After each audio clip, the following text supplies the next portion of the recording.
এই দামোদৰ প্ৰভুৰ মন্দিৰত আজি 2015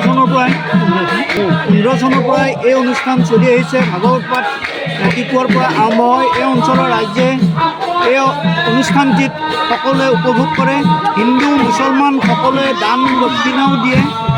আনকি আমাৰ এই নাম পেণ্ডেল মাইক সকলোবিলাক দানৰ পৰাই হয় আৰু যিবিলাক ভোগ হয় সকলোবিলাক ভোগ আমাৰ ৰাইজৰ দান বৰঙণিৰ পৰাই আমি চলাই আহিছোঁ। ৰাইজে যথেষ্ট সহায় কৰে। ইয়াত হিন্দু মুছলমানৰ কোনো হেৰি নাই, ভেদাভেদ নাই। আমাৰ ইয়াত মানে সংমিশ্ৰণ আৰু একতাৰ মানে পৰিচয় দি আহিছে।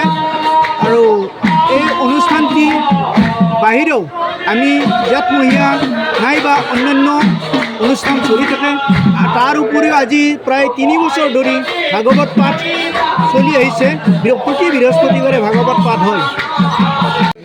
এই অনুষ্ঠানৰ আৰম্ভণিতে আমাৰ ধৰ্মধ্বজা পতাকা উত্তোলন হয়। মাননীয় আমাৰ এই পৰিচালনা সমিতিৰ সভাপতি ৰমেশ চৌধুৰীদেৱে উত্তোলন কৰে। তাৰ পিছৰ কাৰ্যসূচী আমাৰ স্মৃতি তৰ্পণ হয়। স্মৃতি তৰ্পণত তৰ্পক শ্ৰী তপেশ্বৰ দাসদেৱ আৰু তাৰপিছত আমাৰ বন্তি প্ৰজ্বলন হয়। প্ৰজ্বলক সকলৰ প্ৰায় 30-35জন যুৱক আছিল। তাৰ ভিতৰত আমাৰ অৰুণ চন্দ্ৰ দাসদেৱ আমাৰ মাজত উপস্থিত আছে। আমাৰ বৰ্তমান কাৰ্যসূচী আমাৰ নাম প্ৰসংগ চলি আছে। আমাৰ কাৰ্যসূচী ইমানেই। সকলোৰে সহায় সহযোগিতাত এই মহান অনুষ্ঠানখন গঢ় লৈ উঠিছে। আমি আজি মন্দিৰ প্ৰাংগণত সকলোৱে একলগ হৈছোঁ আৰু ৰাতিপুৱাৰ পৰা আমাৰ কাৰ্যসূচী চলি আছে।